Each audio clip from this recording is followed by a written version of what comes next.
Business Africa Live on BTA. I am your host, Benjamin Afred. This morning, we want to take a look at the local aviation industry. It's an industry that has the potential of substantially increasing or contributing to the GDP of Ghana and the West African states as well. We will have a discussion. We want to go through what challenges they are facing and what they propose in order to help improve the situation. We'll also take a look at some other business happenings on the African continent. We'll take a short break. When we are back, we'll continue with our discussion.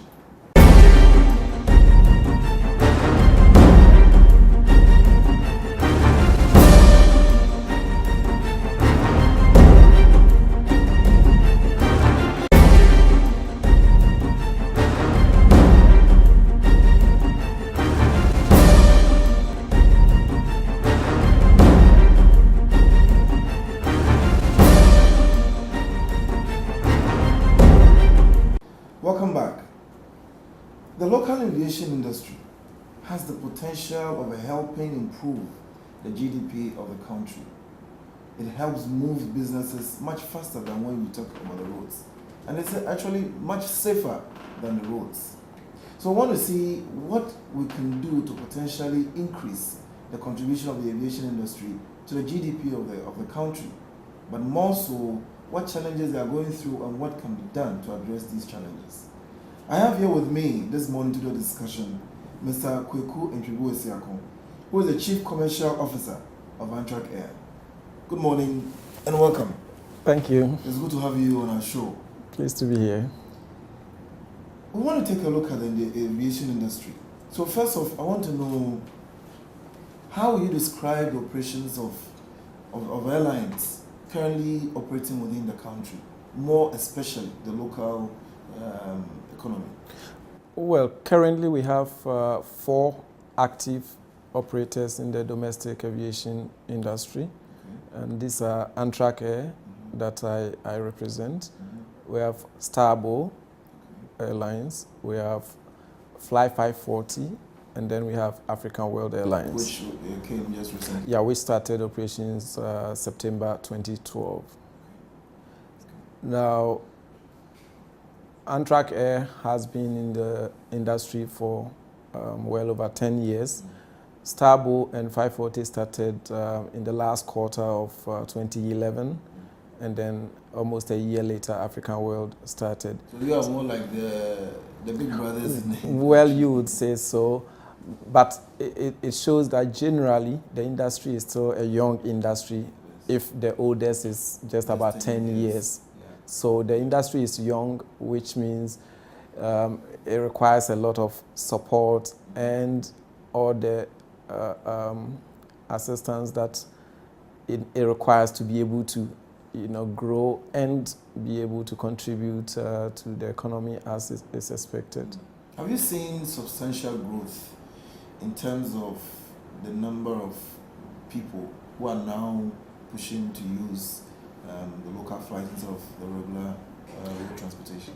Yes, it's been quite significant over the past 4 years, I would say, from the time that Starbow and 540 launched in the last quarter of 2011 up to now. You would see between 2011 and 2012 probably the market grew about 40%, and then it grew about 42% between 2012 and 2013, and so there was a significant jump in the numbers. Well, young as an industry, in terms of the local flights, we are just about 10 years. If Amtrak, the oldest member, started just about 10 years ago.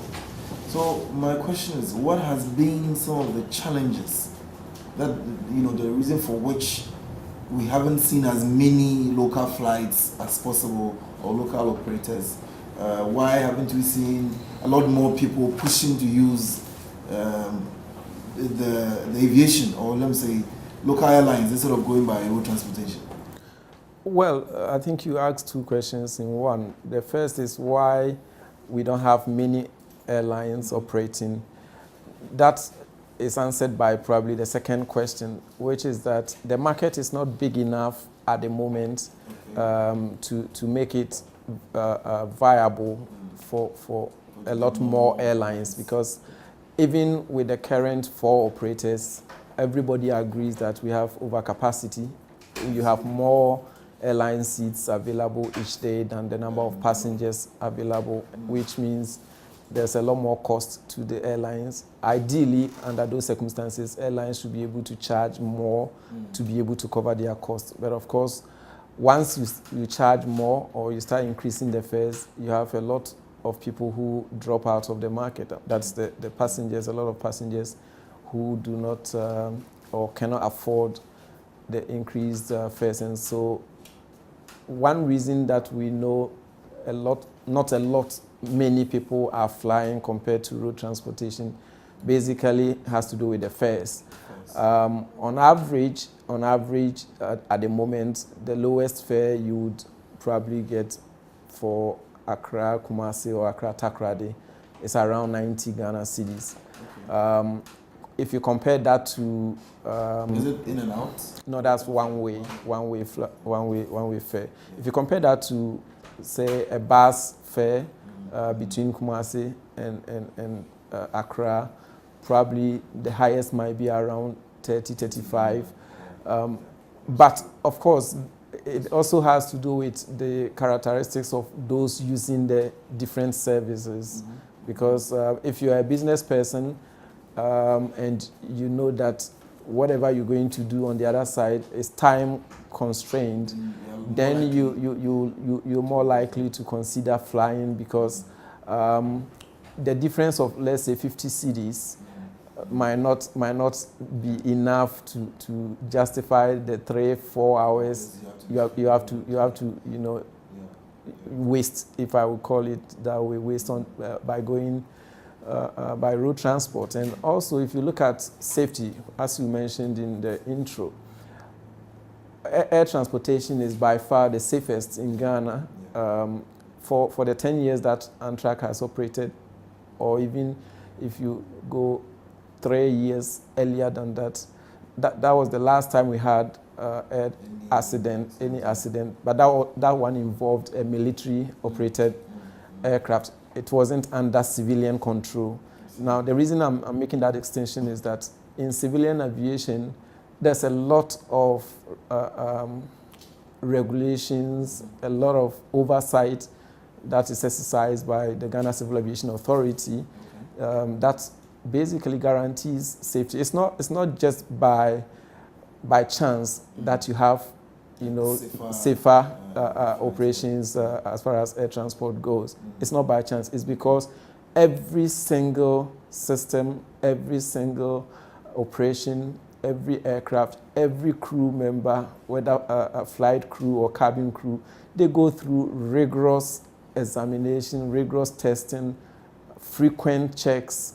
There's so much regulation that accidents do occur. I mean, we know that. But when they occur, it's not because the system, aviation industry as a whole is not safe. It's because something specific must have gone wrong. Somebody specifically must have done something wrong that was not covered. So generally, it is safer. I mean, if you look at the past 13 years, the number of people who have lost their lives on the road, according to National Road Safety Committee, they say that every year we lose about 2,000 people on the road. Now, if you multiply that by 13 years, that's 26,000.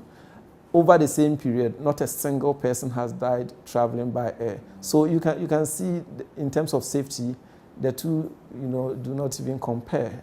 It's much, much safer traveling by road.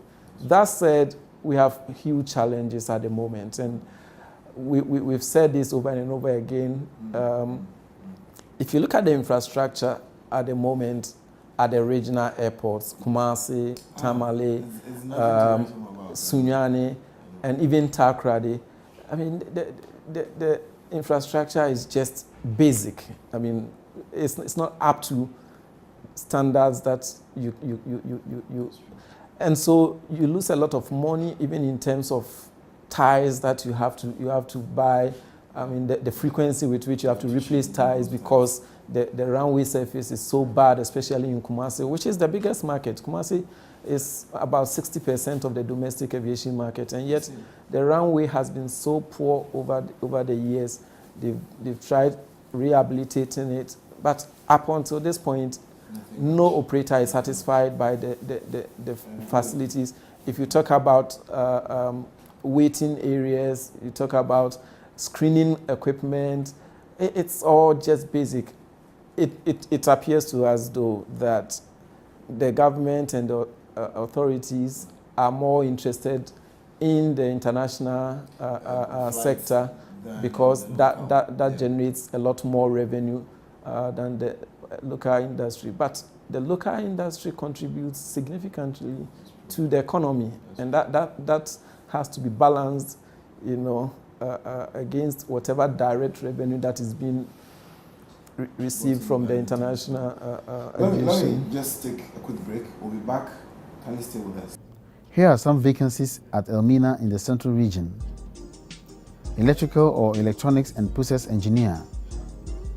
The purpose for this position is to oversee all activities in the electrical, electronic engineering department, including the strategic planning and implementation of new engineering practices and technologies for effective and efficient use of electricity and machinery to maximize productivity. Your duties and responsibilities will include the following: liaise with ECG on billing and fault issues to ensure good power intake and efficient power usage, installation of new electrical or electronic equipment and machinery to standard, planning all electrical maintenance schedules, both breakdown and preventive maintenance, to ensure minimal downtime on extruders, thermoformers, reclaimed shape molding machines, and other production equipment.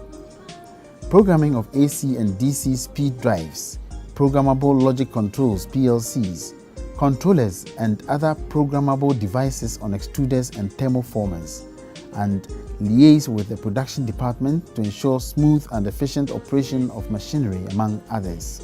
For the qualifications, a candidate must obtain a bachelor's degree in electrical or electronic engineering with a minimum of 10 years working experience. Candidates for the position must have a good educational background and extensive working experience in the polystyrene and/or polypropylene manufacturing industry. Note: interested candidates should contact Eric Assign on telephone number 0501278159 or send a curriculum vitae to eric.assign@ggfcghana.com for consideration. Job title: Mechanical Engineering Maintenance Manager. The main responsibility is to ensure that mechanically production equipment is in good working condition, which should be able to turn out good products. These include the following duties: mechanical troubleshooting on production equipment, extruders, thermoformers, shape molding machines, compressors, and other equipment. Planning maintenance schedules on production equipment. Planning and supervising machine repairs and modification.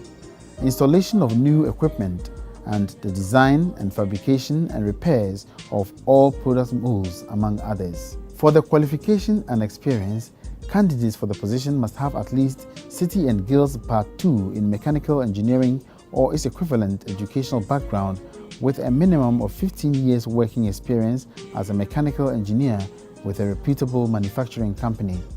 The person must be comfortable maintaining air compressors, cooling chiller, cooling tower, high pressure gas pump, low pressure gas pumps, steam generation, hydraulics and pneumatics, preparing maintenance budgets, and any other mechanical works. Candidates must also be able to manage at least 10 subordinates. Note: interested candidates should contact Eric Assign on telephone number 0501 278 159, 0501 278 159, or send a CV to eric.assign@ggfcghana.com. eric.assign@ggfcghana.com.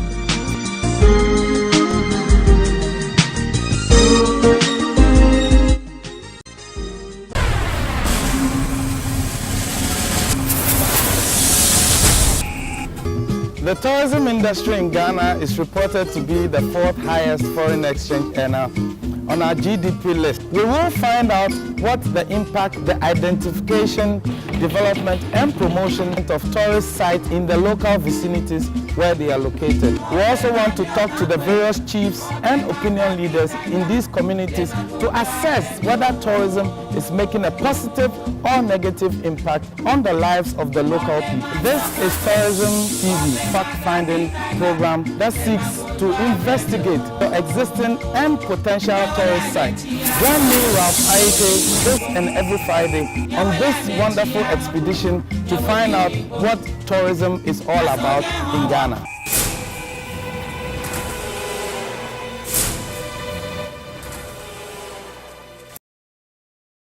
Business Television Africa is your television network that provides you with quality programs, innovation and technology to advance the African dream and the high quality of life. On Business Television Africa, you get to hear the true stories of business people in Africa and in the world. BTA is in French. J'aime regarder Business Television Africa. And English. You can watch Business Television Africa via satellite or on First Digital Box.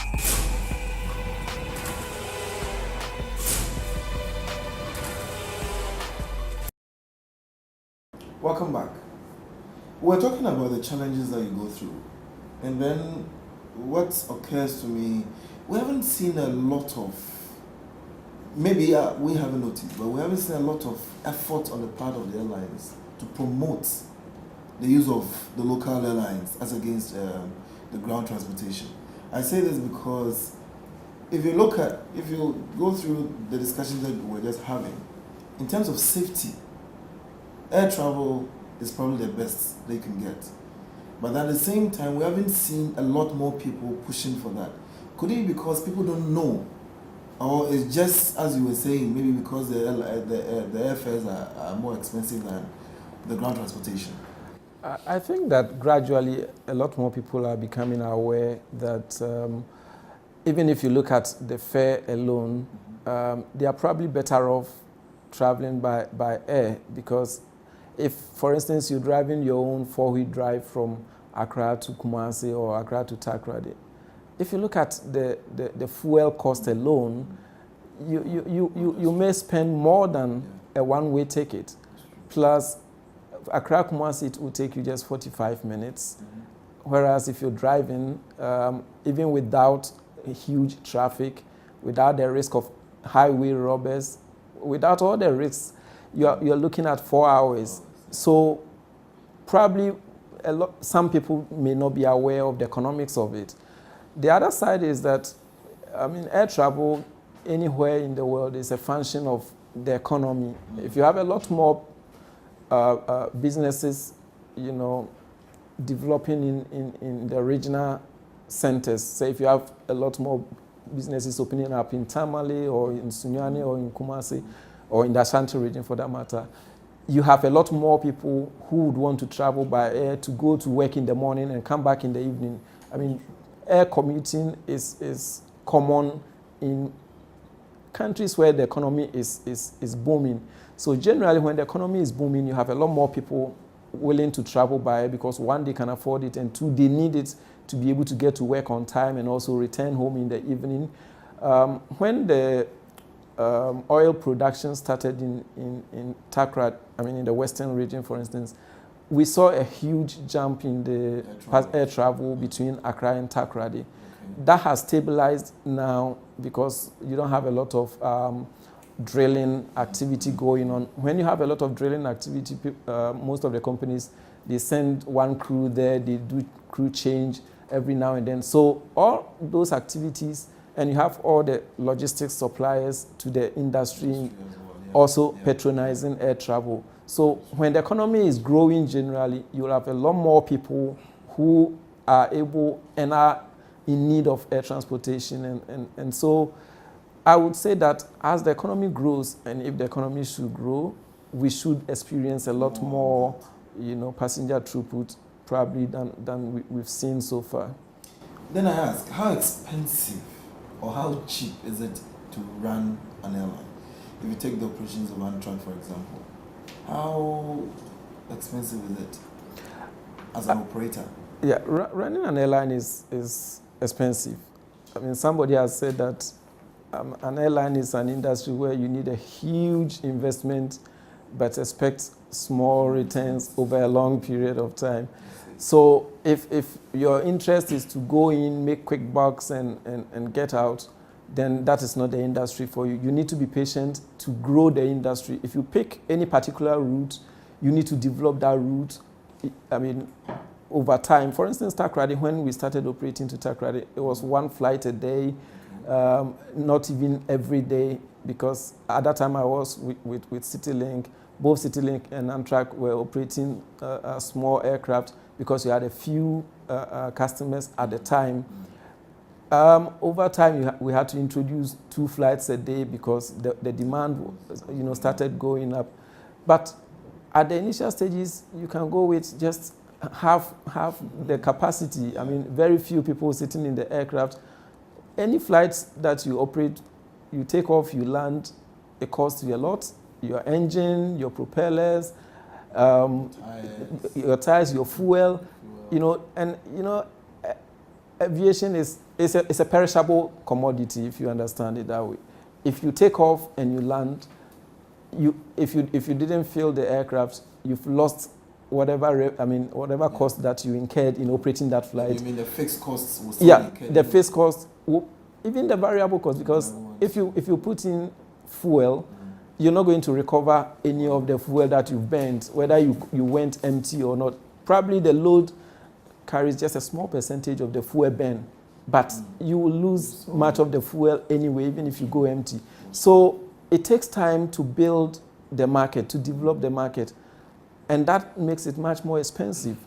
So in that regard, if other costs that are beyond the control of the airline are also rising up, like aviation fuel and the infrastructure as we talk about, it makes it very difficult. For instance, if you have to operate between 6 a.m. and 6 p.m. because you don't have runway lights at the regional airports, what it means is that your fixed cost, it becomes very high.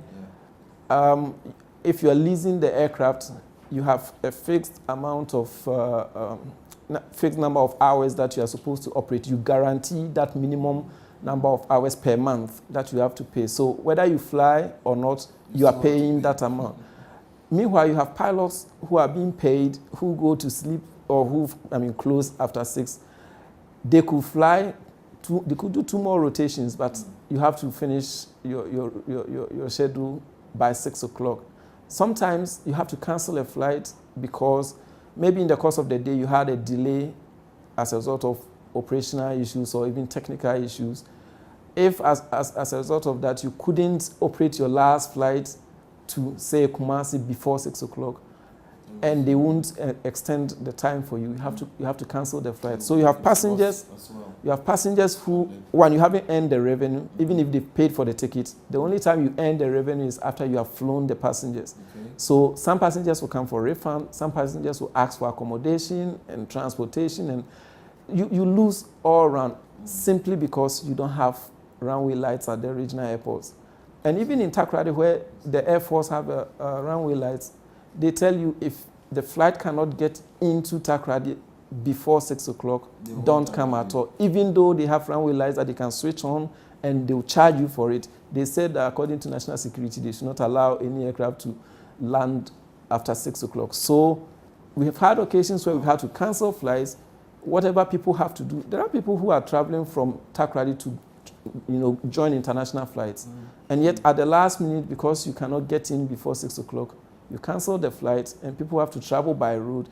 It's so frustrating that, apart from the cost that you incur, the frustration that passengers go through and, our frontline staff have to endure, it's just... So you say that maybe, I don't like bringing government into some of these things, but maybe the government over the period haven't really put in as much effort that they should. You talk about the runways. I was on a flight to Kumasi recently, and you could really feel the plane shaking. Yes, when you touch down, Yeah. you can feel it. And the last time, I'm sure you saw it in the media, I mean, the cracks that had developed, which was a huge safety risk, because if an aircraft had landed in one of those holes, it could have been a huge disaster. So is the government not putting in enough effort? Would you Well, say? I think it's a question of financing, and looking at the regional airports, it's only the government that could, I mean, provide that financing. Ghana Airports Company Limited doesn't have that resources as an institution. It depends on government anyway, and it is government that should provide. Over the years, there have been promises that have not been fulfilled. You hear we voted this amount of money for the rehabilitation of the airports, and it doesn't materialize. So is it that and you pay taxes every flight? There is a tax embedded in it, isn't it? There's passenger tax, but the passenger tax currently is 5 cedis per passenger. It will not be enough to rehabilitate the runway. You need to invest in it, and as I said earlier, aviation is a long-term investment. It's not something that you invest in with a view to recouping everything within a short period of time. Even at Kotoka, whatever investment that is being made in recent past, you're not going to recoup all of that within a short time, because the passenger tax, even if it's $150 per passenger for international flight, will still not be enough, to run the airport and get. Do you think that government should step up its effort? I ask because I think so. I think so. I think so, because you see, if you look at the people who currently are traveling by air, I'm not seeking to demean anybody else, but these are among the most productive sections of our economy. That's true. You have the people in the mining sector, banking sector, oil and gas sector, all the major sectors. You have people patronizing air transportation. So they are contributing to the economy. If the person can travel to Takoradi, work and come back, look, there are people who are currently working in WA, who go to WA and come back maybe at the weekend. They can't go and come back the same day. There are businesses that would want to set up in the Upper West region, but because there's no active airstrip for them to be able to travel by air, they are not eager to, because which business person would want to travel 12, 13 hours by road to go and establish a factory over there? We have been pushing GACL, GCA and government to get the WA strip ready for us to operate WA for well over a year now, and not much is happening. It's become so frustrating, Well, it's become very frustrating for the airline industry, and it's something that we need to help change something, because I believe that it is one sector that can seriously put a lot of people into business. One sector that will help expand the rest of the country. One sector that would hugely boost tourism. Because if I'm going to spend all these hours traveling by road, and I can easily fly to Tamale or fly to WA within maximum of 1 hour, go and do what I have to do. If I have to take investors there, take them and come back. I prefer that than traveling almost 13 hours up north to do all this. So there is something that we need to do, that we as a people, we as Ghanaians should do to ensure that the airline industries will survive. Now, government isn't putting in that much effort from what is going on. But what effort are you putting in terms of you as a private operators? What are you doing? Are you looking at possibly partnering government in resolving some of these issues? What specifically are you doing? Well, there's a limitation when it comes to infrastructure as to what the airlines can do, because by law, the airports belong to Ghana Airport Company Limited, which is a government institution anyway. But a typical example is the issue of WA. After the frustrating year of trying to get GACL and GCA to give us approval. Amtrak, together with the municipal assembly, the one municipal assembly, offered that we would take over the airstrip, invest whatever we have to invest, but then it means we have to also recoup that investment over time in terms of charging any other any other airline that operates there. Yeah. I mean, we will come out with a formula for recovering our costs. Look, because of the fact that there is an element of ownership being ceded to a private airline together, they just froze the whole discussion. One official, spoke to my general manager and said it's because of that suggestion that they had. There is a part ownership. It's not just ownership. We just want to be able to, at least, because if we are going to invest our money, we need to be able to recoup it. Yes. So come up with a time frame and say, okay, within 5 years, you'll be able to recoup whatever investment you've made. Unfortunately, as I understood later, it was at a junior level that they took that decision to freeze the discussion. Wow. Because the last time I went to see the deputy MD himself, he said he wasn't aware of that. And he was actually in favor of the proposal that we had made. And unfortunately, at that time, the new MD of GACL had traveled out of the country. And so he said, we'll proceed with that discussion when he returned. But this is the kind of frustration you go through. It's like the proverbial Konongo Kaya. You are not providing the service. You are not investing in the facility for us to operate. We want to invest in the facility to operate too. You won't let us do it. So that is where, look, there was also an instance where Starbo offered to actually install runway lights in Kumasi. Mm-hmm. I know that previously CityLink, they actually imported runway lights. The runway lights were at Tema Airport for several years.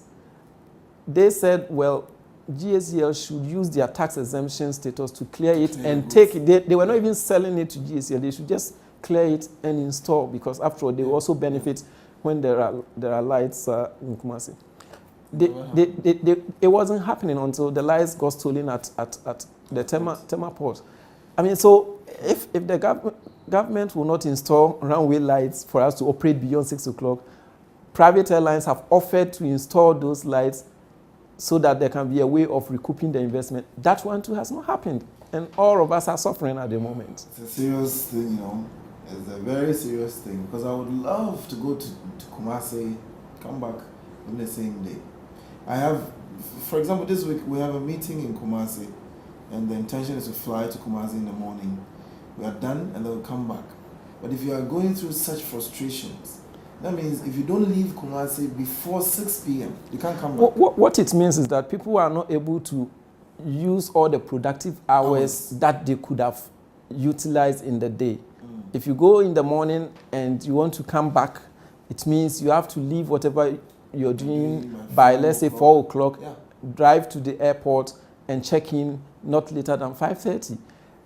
Whereas, there was a particular instance where when Kotoko played, I think it was Zambia, we had made arrangements, GFA made arrangements for Amtrak to fly the Blasters to Kumasi. We also flew the Zambians to Kumasi. The return, because they wanted to go to, I think it was Japan, to play a football match the same night. It was a Friday. But the time that they would finish the match in Kumasi, it was already almost 6 o'clock. And so the Kumasi airport wouldn't allow civilian airlines to take off. Because of that, the Air Force, Ghana Air Force, had to take over that part of the trip. As a private business person that has an aircraft sitting there doing nothing, we lost that business because there's no runway light. That's the typical, frustration that we go through every day. Then come to fuel as well. Are you also going through the same fuel price fluctuations as we, the regular civilians, are going through? Aviation fuel, the pricing has not been, as fluctuating as you have with the regular fuel. Yeah. But what we've complained about over time is the cost. Compared to most of the countries in the sub-region, ours is much higher. I see. Compared to other countries, even outside our region, the cost of aviation fuel in Ghana is high. When Virgin Atlantic pulled out, one of the reasons they gave for pulling out is the cost of aviation fuel. And even though other airlines have basically kept quiet, they've been complaining privately. And that is because some of them who can afford it, they choose to fuel in other countries, especially those that have to go to, say, Abidjan or go to Lagos. Nigeria, yeah. They decide to refuel in Abidjan or in Lagos and continue their journey.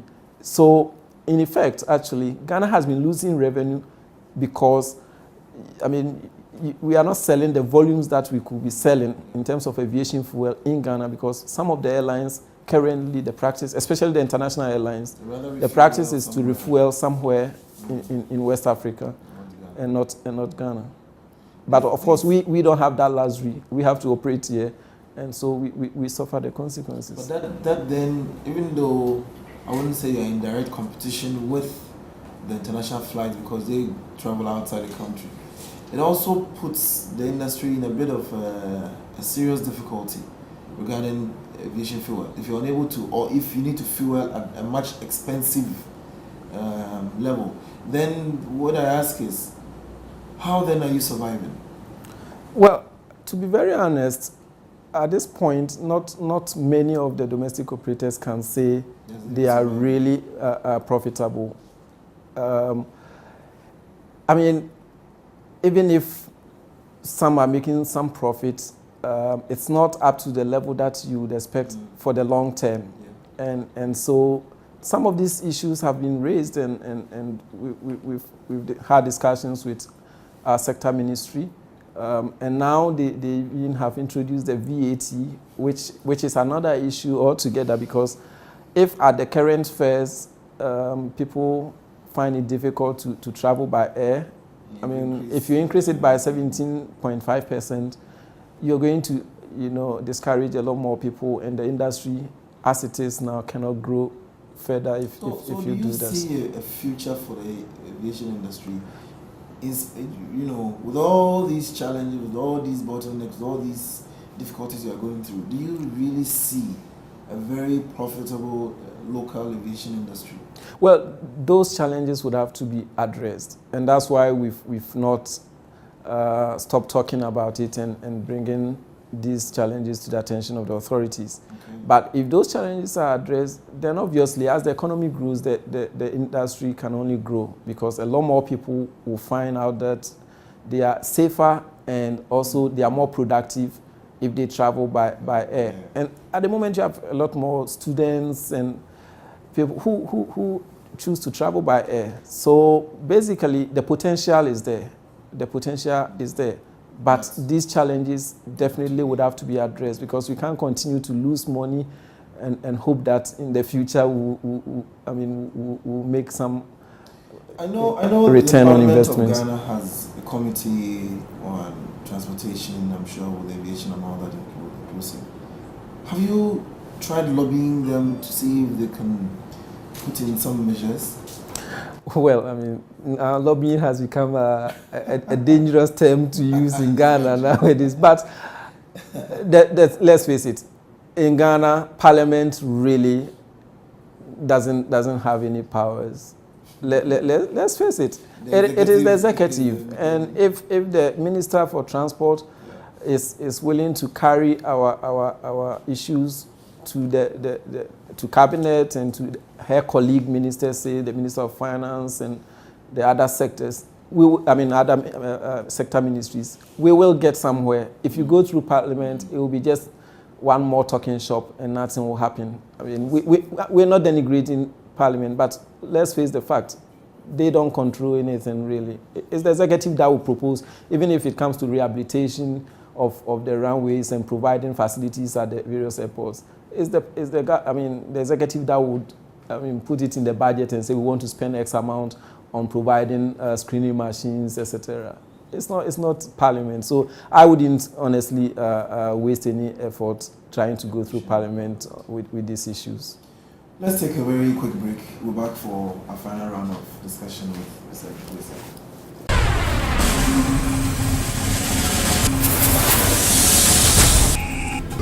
The tourism industry in Ghana is reported to be the 4th highest foreign exchange earner on our GDP list. We will find out what the impact, the identification, development and promotion of tourist sites in the local vicinities where they are located. We also want to talk to the various chiefs and opinion leaders in these communities to assess whether tourism is making a positive or negative impact on the lives of the local people. This is Tourism TV, fact-finding program that seeks to investigate the existing and potential tourist sites. Join me, Ralph Aite, this and every Friday on this wonderful expedition to find out what tourism is all about in Ghana.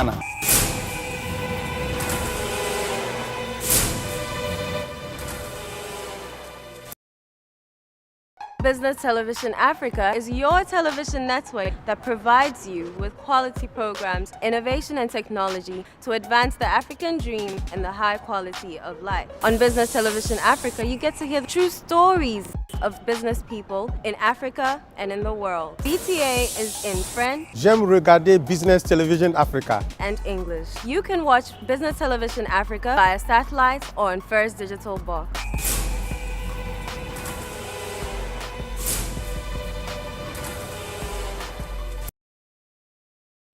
Here are some vacancies at Elmina in the Central Region. Electrical or electronics and process engineer. The purpose for this position is to oversee all activities in the electrical, electronic engineering department, including the strategic planning and implementation of new engineering practices and technologies for effective and efficient use of electricity and machinery to maximize productivity. Your duties and responsibilities will include the following: liaise with ECG on billing and fault issues to ensure good power intake and efficient power usage. Installation of new electrical or electronic equipment and machinery to standard. Planning all electrical maintenance schedules, both breakdown and preventive maintenance, to ensure minimal downtime on extruders, thermoformers, reclaimed shape molding machines, and other production equipment. Programming of AC and DC speed drives, programmable logic controls (PLCs), controllers and other programmable devices on extruders and thermoformers, and liaise with the production department to ensure smooth and efficient operation of machinery, among others. For the qualifications, a candidate must obtain a bachelor's degree in electrical or electronic engineering with a minimum of 10 years working experience. Candidates for the position must have a good educational background and extensive working experience in the polystyrene and/or polypropylene manufacturing industry. Note: interested candidates should contact Eric Assign on telephone number 0501278159 or send a curriculum vitae to eric.assign@ggfcghana.com for consideration. Job title: Mechanical Engineering Maintenance Manager. The main responsibility is to ensure that mechanically production equipment is in good working condition, which should be able to turn out good products. These include the following duties: mechanical troubleshooting on production equipment, extruders, thermoformers, shape molding machines, compressors, and other equipment. Planning maintenance schedules on production equipment. Planning and supervising machine repairs and modification. Installation of new equipment, and the design and fabrication and repairs of all product molds, among others. For the qualification and experience, candidates for the position must have at least City and Guilds Part 2 in mechanical engineering or its equivalent educational background with a minimum of 15 years working experience as a mechanical engineer with a reputable manufacturing company. The person must be comfortable maintaining air compressors, cooling chiller, cooling tower, high-pressure gas pump, low-pressure gas pumps, steam generation, hydraulics and pneumatics, preparing maintenance budgets, and any other mechanical works. Candidates must also be able to manage at least 10 subordinates. Note, interested candidates should contact Eric Assign on telephone number 0501 278 159, 0501 278 159, or send a CV to eric.assign@ggfcghana.com. eric.assign@ggfcghana.com.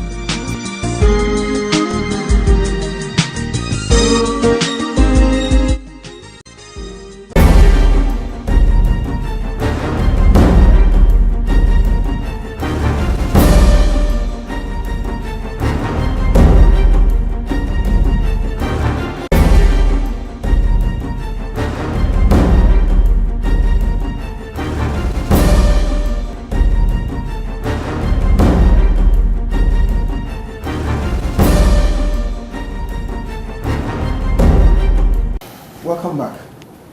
We need to help the aviation industry, it's important, not only for the economy of Ghana, but the impact it will have on the sub-region as well, especially as we try to promote trade among ourselves. Now, how do you go outside Ghana? Currently, no. Currently, it's only African World that operates to Lagos. I thought Amtrak operated outside. Previously, but at the moment we're not. We are working on resuming regional operations, but we have not yet started. I don't think at this point there are any specific challenges that prevent us. It's internal, getting ourselves together, getting the financing and equipment that we can compete. Because you see, one mistake that people do make is they think you can just put any aircraft on the routes, and people we've had an instance with Eagle Atlantic that started operations less than 6 months. They've stopped. If you come with 31-year-old aircraft and you want to fly to Lagos, to Abidjan, to Dakar, where you have, let's say, Arik Air with a fleet that has an average age of 6.7 years, and you come with a 30-year-old aircraft, and you think you can easily convince people to fly. So for us, we want to do it and get it right. I used to say, if you want to go to the regional market, do it, get it right the first time. There's no question of experimenting, because you can easily understand the market. And if you understand the market, then you need to be able to get it right. But of course, getting it right means having the required investment. Is about investment, because getting younger aircraft, say 3-year-old aircraft, 5-year-old aircraft, those come at a higher cost. But you need to do that to make sure that the products you're offering, the service you're offering is of higher quality. If not higher quality than what exists on the market. It should be competitive. Do you think it will be more profitable going across the sub-region than even operating locally? Yeah, actually, that is where the domestic airlines all have to go to become profitable. Realistically, none of the airlines, especially given the number of airlines we have, can be profitable long term if you're not operating to the region. It is much more profitable. The load factors are there.